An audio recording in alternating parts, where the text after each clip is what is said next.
नमस्कार, स्वागत है आप सबका हमारे खास कार्यक्रम देश देशांतर में। मैं हूं कवीन सचान। देश में छोटे और सीमांत किसान कृषि क्षेत्र के लिए सबसे बड़ी चुनौती हैं।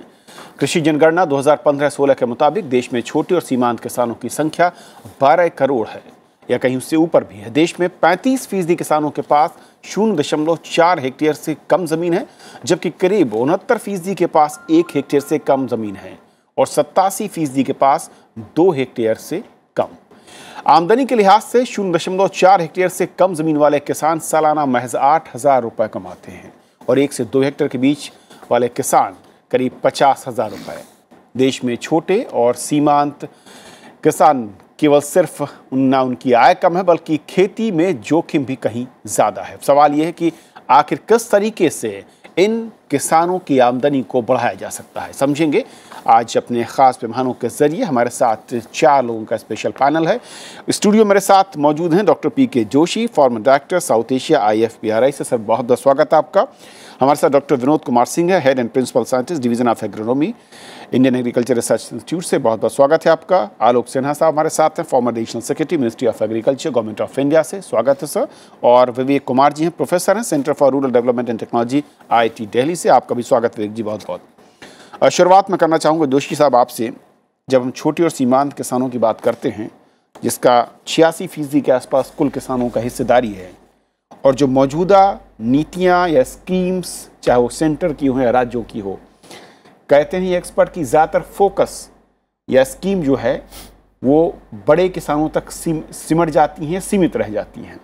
हम उनको कितना दे पा रहे हैं और क्या वाकई ये सच्चाई है कि वो ज़्यादातर योजनाओं से दूर हैं, उससे अलग खड़े हुए हैं? देखिए, जो छोटे और सीमांत किसान हैं, ये जितनी हमारी परियोजनाएं बनती हैं उसमें उनको उसका पूरा लाभ इसलिए नहीं मिल पाता है क्योंकि ज़्यादा से ज़्यादा हिस्सा बड़े बड़े किसान जो हैं, स्पेशली जैसे क्रेडिट स्कीम होती है। अब ये PM किसान जो आया है हमारा, PM किसान में सबसे ज़्यादा फ़ायदा छोटे मार्जिनल फार्मर्स को ज़्यादा हुआ है क्योंकि ये उनके लिए स्कीम बनाई गई थी, लेकिन अब ये सभी के लिए हो गई है। स्कीम जो है सबके लिए एक सी तरह की बनती है, लेकिन access to these schemes, access about the knowledge about these schemes ये छोटे मार्जिनल किसानों को नहीं होती है। उसकी वजह से ये इसका फ़ायदा नहीं उठा सकते हैं। जहाँ तक बात यह है कि हमें इनकी इनकम को किस तरह से बढ़ाना है और इनका रिस्क कैसे कम करना है, उसके लिए देखिए हमें छोटी छोटी स्कीम से कोई फ़र्क नहीं पड़ेगा। हमें पूरा कृषि का जो परिप्रेक्ष्य है उसको समझना पड़ेगा और उसके हिसाब से बात करनी होगी। अभी कृषि है जो छोटे और मार्जिनल फार्मर जो है, ये एक वे ऑफ लाइफ की तरह से खेती को करते हैं। हमको कृषि को अब एग्री बिजनेस प्रोफेशन बनाना पड़ेगा। जब तक एग्री बिजनेस प्रोफेशन नहीं बनाएंगे हम, तब तक हमारी कोई भी स्कीम काम नहीं कर सकती है। हम उसको एक वे ऑफ लाइफ दे रहे हैं, किसान को थोड़ा सा प्रॉब्लम होती है हम सब्सिडी दे देते हैं। This is not a solution. So agri business profession बनाने के लिए हमें पूरे कृषि को दूसरे तरह से समझना पड़ेगा और इसको हमें बिजनेस मॉडल बनाने पड़ेंगे। और हर जगहों के बिजनेस मॉडल, हर एक किसान का अपना बिजनेस मॉडल, कम से कम लागत में ज़्यादा से ज़्यादा प्राइसेस, कौन सी कमोडिटी से उसको हो सकता है वो हमको सोचना पड़ेगा। तो इसमें जो है सबसे इम्पोर्टेंट रोल पब्लिक सेक्टर का नहीं है, इसमें सबसे ज़्यादा रोल प्राइवेट सेक्टर का है। जो प्राइवेट सेक्टर अगर हम प्रमोट करेंगे कृषि में, तो हमारा मार्जिनल किसान और जो स्मॉल फार्मर्स है उसको फ़ायदा ज़्यादा होगा। अभी क्या हो रहा है, सब कुछ ज़्यादातर कंट्रोल गवर्नमेंट के पास होता है। अब गवर्नमेंट के पास कंट्रोल होने से हर स्कीम आ जाती है, मिनिमम सपोर्ट प्राइस आ जाता है, क्रेडिट गवर्नमेंट की ओर से लोन वेविंग आ जाता है। तो ये गवर्नमेंट ने जो एक ऐसा इन्वायरमेंट किया है कि हम किसान को बहुत प्रोटेक्ट कर रहे हैं, वो उसको उतना फ़ायदा नहीं हो रहा जितना नुकसान हो रहा है। तो हमें इसको बिजनेस के पर्सपेक्टिव से जब तक नहीं देखेंगे और बिजनेस मॉडल नहीं बना पाएंगे, दिस इज नंबर 1। नंबर 2, हमको ये देखना पड़ेगा, इनकी आपने अभी जैसे बताया कि बहुत छोटी छोटी होल्डिंग्स हैं इनकी, इतनी कम होल्डिंग है कि इनकी ट्रांजेक्शन कॉस्ट बहुत ज़्यादा हो जाती है to access knowledge, to access inputs या डिलीवरी ऑफ देयर आउटपुट। उसमें उनका ट्रांजेक्शन कॉस्ट इतना ज़्यादा हो जाता है कि उनको प्रॉफिट कम होता है। तो हमें ऐसे में किसानों को संगठित करने की भी ज़रूरत है। तो दोनों तरफ से देखना, हमें एक तो बिजनेस मॉडल बनाना है उनका, और दूसरा हमें उनको संगठित करना है जिससे वो मिलके खेती करें और मिलके मार्केटिंग करें या प्रोसेसिंग करें, तब इनकी आमदनी को हम बढ़ा सकते हैं। ओके आलोक जी, क्योंकि 86% जो हिस्सा है वो ऐसा है जो 1.5 हेक्टेयर से कम जोत वालों का, और ज़्यादातर जो इलाके हैं वहाँ पर जोत का आकार बहुत ज़्यादा 0.4, 0.3 जो एवरेज है लगातार नीचे आ रहा है।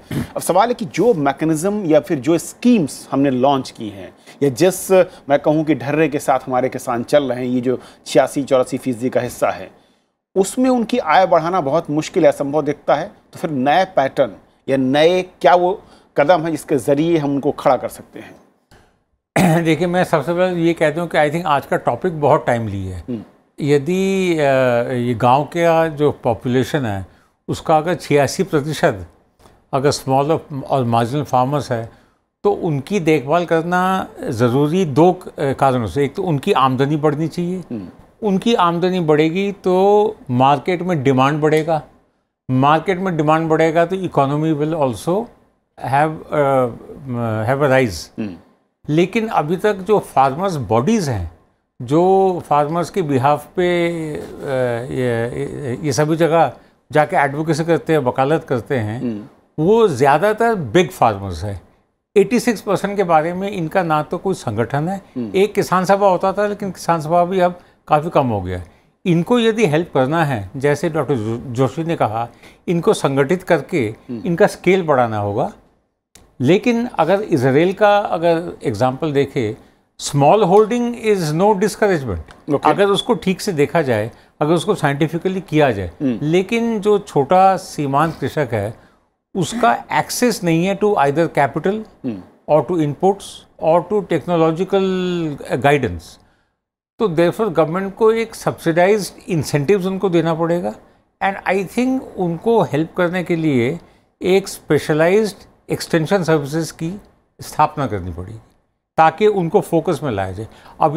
अभी तक सिस्टम का उतना दोष भी नहीं है, क्योंकि इनिशियली 1960-70s में आउटपुट को क्वांटिटेटिवली उसको कैसे इंक्रीज किया जाए यही देखा जाता था। But I think the time has come now कि जो मेजॉरिटी है उनके तरफ भी देखना चाहिए। ओके, डॉक्टर विनोद जी, जिस तरीके से बदला हुए पैटर्न को लेकर, और मैं कहूँ कि चाहे वो पानी की उपलब्धता हो, सिंचाई के बदलते पैटर्न हो, चाहे वो बीज हो, खाद हो, पेस्टिसाइड जो भी है, कहा जा रहा है, जो आंकड़े हैं कितने सही है मैं नहीं कह सकता क्योंकि आधिकारिक आंकड़े नहीं है, कि ये जो छोटे किसानों का हिस्सा है यहाँ तक वो नहीं पहुँच पा रहे, चाहे स्कीम के जरिए हो, सब्सिडी के जरिए हो, इतनी ज़्यादा परेशानियाँ हैं कि उसका लाभ नहीं मिल पा रहा है। तो क्या पैटर्न के साथ साथ हमें जो नज़रिया है स्कीम्स का, या फिर जो हम उनके लिए लॉन्च करना चाहते हैं, चाहे वो आर्थिक सहायता हो या दूसरे, उसको हमें अब कैटेगरी वाइज अलग अलग रखना होगा, बांटना होगा? बिल्कुल सही आपने पूछा है प्रश्न। एक्चुअली जो आज पैटर्न हमारा बना हुआ है स्कीम्स को लागू करने का, उसमें कोई कैटेगराइजेशन नहीं है, चाहे बड़ा किसान हो, चाहे छोटा हो या मध्यम वर्गीय, सबके लिए एक तरह की परियोजनाएं लागू होती हैं। अब समस्या ये आती है कि जो बड़ा किसान है या मध्यम वर्गीय किसान है, वो वही समाज में सबसे ज़्यादा जागरूक होता है। तो जो भी नई स्कीम आती है वो आसानी से उसकी एक्सेसिबिलिटी रहती है और वो अपने यहाँ उसके यहाँ एप्लीकेबल हो जाती हैं। छोटा किसान चूँकि उसकी आमदनी कम है, वो अपनी आर्थिक परिस्थितियों में इतना उलझा हुआ होता है कि वो नई चीज़ों को अपनाने में, पहली बात तो उसे एक्सेस नहीं होता, दूसरा वो अपनाने में भी हिचकता है, झिझकता है, रिस्क नहीं लेना चाहता। अब इसके लिए ये बहुत ही ज़रूरी है कि किसान के 4 तरह की किसान कैटेगरी है किसानों की, लघु और एक सीमांत। सीमांत जो अभी आपने बताया 0.4 हेक्टेयर जिनका औसत है, उनमें भी उनको भी अलग अलग रखने की ज़रूरत है। लघु तो 2 से नीचे वाला है, बिल्कुल, जिसका 1.1 हेक्टेयर एवरेज है, लेकिन जो छोटा है 0.4, उसकी आवश्यकताएं अलग हैं अपेक्षाकृत जो लघु है, और मध्यम को तो हम अलग ही रखते हैं। तो इनके हिसाब से प्लानिंग करें। और इन लोगों के साथ सबसे बड़ी समस्या क्या है कि अवेयरनेस, जो हमारे लघु और सीमांत किसान हैं, इनमें अवेयरनेस की बहुत कमी है, जो मैं समझ पाता हूँ। इनको विभिन्न परियोजनाओं के बारे में अच्छी जानकारी, कैसे उसका लाभ उठाएं। और दूसरा जो सबसे बड़ी एक समस्या मैं देखता हूँ कि परियोजना लागू हो जाने से अगर वो कर भी लेता है, जो छोटा किसान है, तो जो उसके उत्पाद हैं जो मिले, वो कहाँ वो भंडारण करे, उसे कहाँ कैसे मार्केट में ले जाए, वो उससे उसके बस में नहीं होता, न उसके पास वो संसाधन होते हैं, इसलिए वो परियोजनाओं का लाभ नहीं ले पाता। तो अगर कोई चीज़ लागू करनी है तो हमें पूरी फूड चेन को देखना होगा कि हम परियोजना लागू करके कृषि में कैसे प्रयोग करें, प्रयोग करके जो भी कुछ उत्पाद हो रहा है उसको एंड यूजर तक कैसे पहुंचाएं। इन दोनों कैटेगरी में अगर इस तरह का कोई होलिस्टिक अप्रोच अगर हम लेकर आते हैं तो वो ज़्यादा सक्सेसफुली होगी अपेक्षाकृत की जो हम अलग अलग परियोजनाएं एक सभी के लिए एक साथ कॉमन जो ले आते हैं। प्रोफेसर विवेक, क्योंकि जैसा कि कहा आलोक सर ने कि अगर हम इजराइल या दूसरे कुछ ऐसे छोटे से देश हैं जहां पर जोत का आकार कम है लेकिन न सिर्फ उत्पादकता ज़्यादा है बल्कि उनकी जो रेवेन्यू कलेक्शन है यानी कि उनकी जो आमदनी है वो भी काफ़ी ज़्यादा है, क्या उस तरह के मॉडल हम देश में ला सकते हैं? टेक्नोलॉजी के ज़रिए कैसे इस 86% किसानों के एक बड़े हिस्से को हम न सिर्फ मजबूत कर सकते हैं बल्कि जो उनकी हिस्सेदारी है जीडीपी में या फिर उनकी आमदनी का मैं कहूँ कि लेवल है उसको बढ़ा सकते हैं? जी, मुझे लगता है कि जो कहा गया कि इजराइल और भारत का यदि हम कंपैरिजन करें और वहाँ छोटी जोतें हैं और हिंदुस्तान में भी छोटी जोतें काफ़ी हैं लेकिन प्रोडक्टिविटी इजराइल में काफ़ी है। लेकिन इसमें एक थोड़ा सा हमें ध्यान देना पड़ेगा, जो हमारे छोटे और सीमांत किसान हैं उनकी जो कैपेसिटी है वो काफ़ी कम है और सभी वक्ताओं ने इसके बारे में बोला कि उनकी कैपेसिटी कम होने की वजह से जो टेक्नोलॉजी एडेप्टेशन का जो प्रोसेस है वो सीमांत और लघु जोत वाले जो किसान हैं उनमें वो संभव हो नहीं पाता। तो इससे पहले कि हम यदि टेक्नोलॉजी की बात करें और पहले तो हमें ये समझना होगा कि क्या हम उन सीमांत किसानों और लघु किसानों की आय को सिर्फ कृषि के माध्यम से दुगना करना चाहते हैं या कृषि के माध्यम से बढ़ाना चाहते हैं। ये अब बहुत स्पष्ट है कि ये जो हमारा किसानों की आय को दुगना करने का जो हमारा लक्ष्य है, कम से कम सीमांत और लघु किसानों के संदर्भ में हम कृषि और गैर कृषि दोनों आय बढ़ाकर ही हम ये लक्ष्य प्राप्त कर सकते हैं। तो जितना जितनी इम्पोर्टेंस हम एग्रीकल्चर इनकम को दे रहे हैं उतनी ही हमें नॉन एग्रीकल्चर इनकम को देनी पड़ेगी। और जो ये हमारे जो सीमांत किसान है, जैसे आपने शुरू में कहा कि 8,000 रुपये सालाना उनकी इनकम है।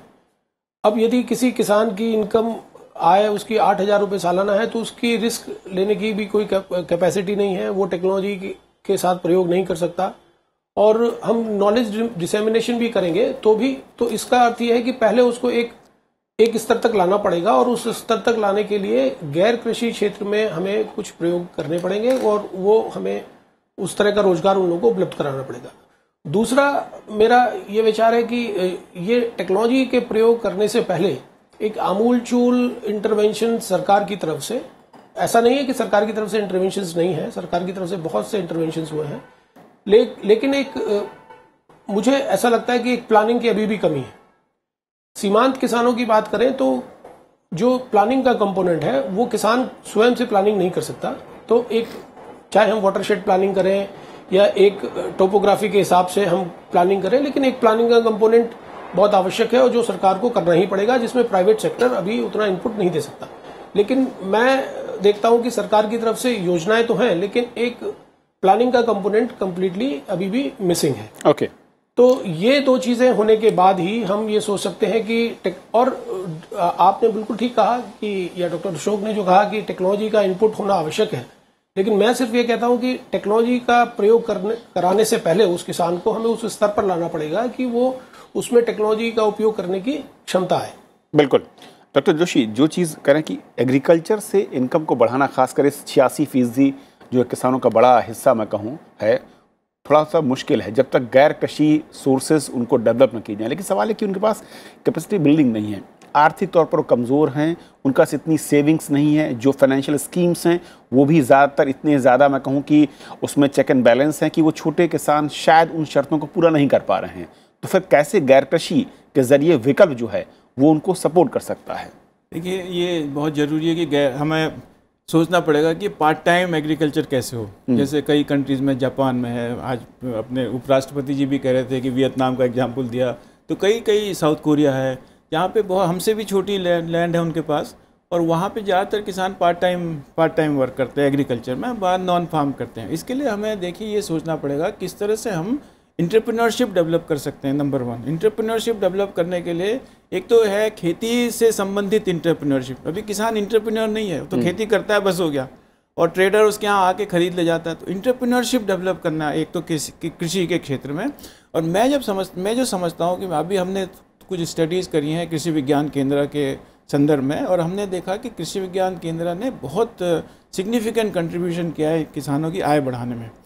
तो मुझे लगता है कि कृषि विज्ञान केंद्र को अब हमें वहाँ पे इंक्यूबेशन सेंटर्स बनाने चाहिए। जो स्टार्टअप्स हैं कृषि में, जो गांव के ही बच्चे हैं, अगर वो कुछ बिज़नेस करना चाहते हैं, कृषि संबंधित बिज़नेस करना चाहते हैं, तो एक तो वो हमें एक सोचना पड़ेगा, वो हम स्कीम ऐसी बनाएं कि वो मार्जिनल और स्मॉल फार्मर्स के बच्चों के लिए ही हो। तो वहाँ पे वो स्टार्टअप की ट्रेनिंग हो, वो एंटरप्रेन्योरशिप डेवलप करें, उनको ये पता लगे लोन कैसे मिल जाता है, उसमें स्किल्स कैसे बढ़ा सकते हैं, मार्केट कहाँ पे होगी, ये पूरा एक उन्हें बिजनेस मॉडल अपना बनाने के लिए एंटरप्रेन्योरशिप डेवलप करें खेती के संबंध में। दूसरा है कि नॉन एग्रीकल्चर सेक्टर में वो फिर वहाँ पे हमें जो एसएमईज हैं उसके साथ लिंक करना होगा कि किसी तरह से हमें गाँव में एसएमईज को बढ़ाना पड़ेगा। चाइना का एग्जाम्पल है, वहाँ पे उन्होंने क्या किया है कि हमारा रूरल और अर्बन के बीच में उन्होंने इंडस्ट्री बना दी है। तो रूरल एरिया से आदमी आता है पेरी अर्बन में काम करता है, वापस चला जाता है और माल जो है अर्बन एरिया में सप्लाई हो जाता है। तो हमें अलग अलग तरह के मॉडल अलग अलग जगहों के लिए बनाने पड़ेंगे। और जब तक हम यहाँ तक बात मैं ये कहूँगा कि जो छोटे और मार्जिनल किसान हैं, इनकी अगर हमें ये बहुत अनवायबल भी नहीं है।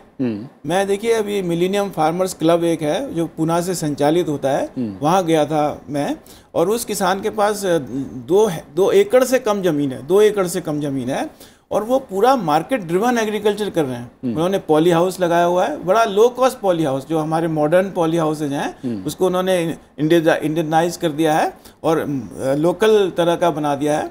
और उसमें हाइड्रोपोनिक्स होता है, उन्होंने गाय रखी हुई, और हाइड्रोपोनिक्स वर्ड ऐसा लगता है बहुत ही कठिन है, लेकिन एक छोटी सी ट्रे में एक जानवर के लिए, एक गाय के लिए पूरे दिन का भोजन तैयार हो जाता है। तो हमें ऐसे विचार करने पड़ेंगे इनके लिए। या वर्टिकल फार्मिंग है, जैसे अब हम अपार्टमेंट्स में रहने लगे हैं, जमीन को हॉरिजॉन्टली नहीं यूज करते हैं, तो खेती में वर्टिकल फार्मिंग हम कर सकते हैं। वो वर्टिकल फार्मिंग कर रहे हैं मिलेनियम फार्मर्स क्लब वाले, हाइड्रोपोनिक्स लगा रहे हैं, माइक्रो इरिगेशन को यूज कर रहे हैं, इफिशिएंट यूज ऑफ वाटर कर रहे हैं, टेक्नोलॉजी को यूज कर रहे हैं, और बिल्कुल मार्केट ड्रिवन एग्रीकल्चर। उनको एडवांस में बड़े बड़े जो रिटेल चेन्स हैं वहाँ से ऑर्डर आ जाते हैं एडवांस में, उसी हिसाब से अपना माल का। हाँ, तो हमें दोनों तरह से देखना पड़ेगा। एक तो कृषि में टेक्नोलॉजी, इंस्टीट्यूशंस और पॉलिसी, इनका तीनों का रोल है। और नॉन फार्म सेक्टर के लिए हमें एसएमईज के जो हैं उस एरिया के लिए क्या रिक्वायरमेंट है, उसके लिए उनको एंटरप्रेन्योरशिप, उनको टेक्निकल स्किल्स देने के लिए वो स्कीम्स बनानी पड़ेंगी। तो विनोद, क्योंकि जब हम नई सारी रिसर्च हो रही हैं, और मैं कहूँ कि नॉन एग्रीकल्चर जो सपोर्ट सिस्टम की बात हो रही है कि दूसरे जो छोटे छोटे और एग्रीकल्चर से संबंधित काम हो उनको एंटरप्रेन्योरशिप के लिए लाया जाए, लेकिन उन किसानों के सामने 3 बड़ी दिक्कतें हैं। एक तो क्या वो टेक्नोलॉजी का इस्तेमाल करने के काबिल हैं इस वक्त? काबिल मैं इसलिए कह रहा हूँ कि क्या उनका इतना वक्त है, या उनके पास ट्रेनिंग है, और फाइनेंशियल क्या उनके पास एक्सपर्टीज इस तरीके की। और दूसरा ये कि जो भंडारण और बाजार, ये 2 ऐसी चीज़ें हैं जो सबसे बड़ी शायद चुनौती हैं। क्या किस तरीके से हम उसको उनके करीब ला सकते हैं, या इस चिंता को, इस चुनौती को हम दूर कर सकते हैं? देखिए, सबसे पहले तो जो लघु या सीमांत किसान हैं, हमको उसको समझना होगा कि हम कोई ऐसी योजना या कोई नीति नहीं लागू कर सकते जो सारे लघु या सीमांत किसानों के ऊपर लागू हो जाए। इसके लिए जो लोकेशन स्पेसिफिक मॉडल डेवलप करने, इस पर ICAR काफ़ी काम कर रहा है। पूरे कंट्री में करीब 105 मॉडल डेवलप किए गए हैं जो स्मॉल होल्डर्स और मार्जिनल होल्डर्स के लिए हैं। तो उसमें क्या है कि किसान की क्या उनके पास रिसोर्सेज हैं, और उन रिसोर्सेज में कहाँ पर कमियां हैं जिसको हम फुलफिल करें तो उनकी आमदनी बढ़ जाए। मैं एक उदाहरण दूंगा कि पूसा संस्थान में ही हम लोगों ने एक मॉडल डेवलप किया है। एक किसान है जो कि उसके पास 0.4 एकड़ लैंड है। जैसा कि आपने बताया कि 8,000 आमदनी उसकी है महीने की। इस आमदनी को हम लोग 20,000 रुपये का आमदनी का टारगेट करके उस पर काम किया। तो हमने क्या किया कि उसको जो ट्रेडिशनल सीरियल राइस व्हीट की खेती है उससे हटाकर उसको पॉली हाउस के ऊपर ले गए। 600 स्क्वायर मीटर में हमने पॉली हाउस लगाया। 15 बाई 15 कमरे में एक मशरूम कल्टीवेशन कराया, वेजिटेबल्स कराया, कुछ फ्रूट प्लांटेशन करवाए, और 1 साल में उस 0.4 हेक्टेयर से तकरीबन 1,44,000 रुपये हमें इनकम मिली है, जो पहला साल का रिजल्ट रही है। और जैसे ही फ्रूट का और सारे चीज़ आने लगेंगे तो ये आमदनी हमारा लक्ष्य है कि 2,50,000 तक आराम से जा सकती है।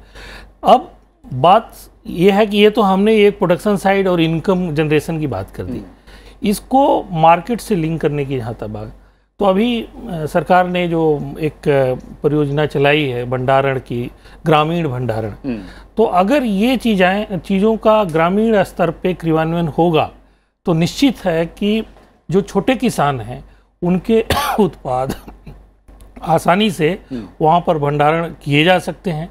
ट्रांसपोर्टेशन की बात आई है, किसान रेल की बात आई है, किसान उड़ान की बात, ये चीज़ें नीतिगत रूप से अगर लागू की जाएं और उसके साथ जो टेक्नोलॉजी है, जो टेक्नोलॉजी बैकअप हम वैज्ञानिक देते हैं, हमारे डिपार्टमेंट देते हैं, तो निश्चित है कि आमदनी को हम काफ़ी आगे ले जा सकते हैं। ओके आलोक सर, क्योंकि आपका लंबा अनुभव रहा है इस सेक्टर को लेकर, जिस तरीके से कहा जाता है, जोशी साहब ने कहा भी कि अगर हम पूल बनाकर या एक संगठन बनाकर छोटे किसानों को जोड़कर कुछ करें तो शायद बेहतर नतीजे हैं, लेकिन कहा भी जाता है कि गांव में एक साथ किसी को खड़ा करना और किसी व्यवसाय के लिए ये सबसे बड़ी चुनौती, क्या वाकई ऐसा है और ये कितना मुश्किल है, कितना आसान है? देखो, अगर कोई भी चीज़ अगर कोशिश की जाए विद ऑनेस्टी एंड सिंसियरिटी तो हो सकता है। इंडिया में एक मॉडल है जिसमें बड़े किसान छोटे किसान सबको एक रूप से ट्रीट किया जाता है और जिसमें छोटे किसान को भी उतने लाभ मिलते हैं, that is milk cooperative societies. वो और जगह हुआ नहीं, और जगह शाक सब्जी गेहूं आटा, उसमें प्रॉब्लम ये होती है, गांव में there are layers of hierarchy. मान लीजिए मैं छोटा किसान हूँ और विनोद जी बड़े किसान हैं, विनोद जी के जेब में पैसे बहुत है, तो विनोद जी साइड में मंडी में भी बिजनेस करते हैं, तो Vinod ji is trader come farmer, मैं हूँ केवल farmer and may be farmer come labour, right. ना विनोद जी मेरा जो आउटपुट है उसको सस्ते भाव में खरीद के अपने पास रखेंगे, जब प्याज की कमी होगी तो उसको ऊपर चढ़ाएंगे और या तो नहीं चढ़ाएंगे। सो देयरफॉर जो प्राइस फ्लक्चुएशन मार्केट का जो होता है उसमें जिसका कैपिटल ज़्यादा है, जिसका इकोनॉमिक शक्ति ज़्यादा है, उसको लाभ मिलता है। So therefore cooperative marketing is a must, और वो हो सकता है अगर उस पर गवर्नमेंट ध्यान दे। मतलब इतने सालों के नहीं ध्यान दिया गया, दूध के उसमें दिया गया, it has been a grand success. बिल्कुल। चलिए एक आखिरी मैं जवाब चाहूँगा विवेक जी, जिस तरीके के मॉडल से फिर इन सब की बात ज़रूर हो रही है, लेकिन आसान रास्ते जो मैं कहूँ कि ब्लॉक लेवल पर या फिर डिस्ट्रिक्ट लेवल पर हम मॉडल के तौर पर शुरू करके और उसको फिर दूसरे ज़िलों या दूसरे राज्यों में फैला सकते हैं, कुछ ऐसे उदाहरण हमारे सामने? हाँ, ऐसे बहुत सारे उदाहरण हैं और यहाँ भी अभी ICAR के मॉडल की बात की गई, और मुझे लगता है कि हमें इस ब्लॉक लेवल और मतलब मॉडल अप्रोच से थोड़ा आगे जाना पड़ेगा। मेरा हमेशा मानना है कि यदि आप देखेंगे तो पूरे देश भर में छोटे छोटे मॉडल्स, बहुत सारे प्रयोग हुए हैं, बहुत सारे प्रयोग खड़े हुए हैं, लेकिन हमारी समस्या है कि इन मॉडल्स को, इन प्रयोगों को हम आगे मल्टीप्लाई नहीं कर पाते, क्योंकि हर मॉडल, हर प्रयोग के लिए एक लीडर की आवश्यकता होती है और वो हर जगह वो लीडर मिलते नहीं है। तो एक इंटीग्रेटेड अप्रोच की भी आवश्यकता है। जैसे मैं शुरू से कह रहा हूं कि एक केंद्रीय स्तर पर या राज्यों के स्तर पर एक जो पूरा इंफ्रास्ट्रक्चर डेवलपमेंट की बात हमें करनी चाहिए, focus towards marginal farmers and small farmers. मैं एक छोटा सा उदाहरण लूंगा कि जैसे अभी पिछले दिनों सरकार ने मनरेगा में कुछ चेंजेस किए, और जैसे कि एक मनरेगा में एक चेंज हुआ कि पहले एक किसान को या एक फैमिली को एक ही तरह का बेनिफिट दिया जाता था, लेकिन अभी सैचुरेशन अप्रोच से, और जब हम मार्जिनल और स्मॉल फार्मर्स की बात कर रहे हैं तो उनको हमें मल्टीपल डोजेस देनी पड़ेंगी, सिंगल डोज से काम नहीं चलेगा। तो ऐसा जरूरी नहीं है कि ब्लॉक लेवल पे कुछ या छोटे लेवल पे कोई प्रयोग हो वही मल्टीप्लाई हो। जो सरकार के स्तर पर या जो हम कैसे कह रहे हैं कि सेंट्रलाइज्ड लेवल पे भी जो पॉलिसी इंटरवेंशंस है वहां भी काम करना पड़ेगा, और ये जो छोटे छोटे मॉडल लोग हर जगह हो रहे हैं, ICAR कर रहा है, केवीके, बहुत सारे केवीकेस हैं जिन्होंने बहुत अच्छा काम किया है, बहुत सारे फील्ड एजेंसीज हैं जिन्होंने छोटे छोटे एक्सपेरिमेंट किए हैं। मैं जानता हूं नंदुरबार में एक बहुत अच्छा एक्सपेरिमेंट चल रहा है और काफी सारे किसानों को उन्होंने इसका लाभ दिया है। उस तरह के मॉडल्स को जरूर हमें प्रचारित करना चाहिए, लेकिन फिर भी एक मुझे लगता है कि एक सेंट्रलाइज और एक इंटीग्रेटेड इंटरवेंशन की जरूरत है, जो कि फोकस्ड सिर्फ सेंट्रल स्मॉल और मार्जिनल फार्मर पे हो। अब जैसे हम फाइनेंशियल प्रोडक्ट्स की बात करें, तो क्या स्मॉल और मार्जिनल फार्मर के लिए हमारे पास कोई फाइनेंशियल प्रोडक्ट है जो हम उनको ऑफर दे सकते हैं? कोई लॉन्ग टर्म फाइनेंशियल प्रोडक्ट आज हमारे स्मॉल और मार्जिनल फार्मर के लिए नहीं है। यदि उन्होंने 1 साल के लिए लोन लिया और 1 साल यदि वो फसल अच्छी नहीं हुई, तो उनके लिए वो एक बड़ी विकट स्थिति हो जाती है और वो लोन रिपेमेंट नहीं कर पाते, और फिर हम लोन वेवर और इस तरह की बातें करते हैं। यदि हम खेती को एक उद्योग मान के चल रहे हैं, तो सीमांत और लघु खेती करने वाले लोगों को क्या हम लॉन्ग टर्म ऋण की व्यवस्था करा सकते हैं? बिल्कुल करानी चाहिए। तो इस तरह के प्रोडक्ट्स की बात होगी, और जब इस तरह के आमूलचूल परिवर्तन की जब हम लोग बात करें, तो ऊपर से इंटरवेंशन बहुत आवश्यक है, ऐसा मेरा मानना है। कि प्रयोग अपनी जगह काम करेंगे अवेयरनेस के लिए, और लोग उनको मल्टीप्लाई करेंगे, लेकिन एक केंद्रीय स्तर पर इंटरवेंशन की जरूर आवश्यकता रहेगी।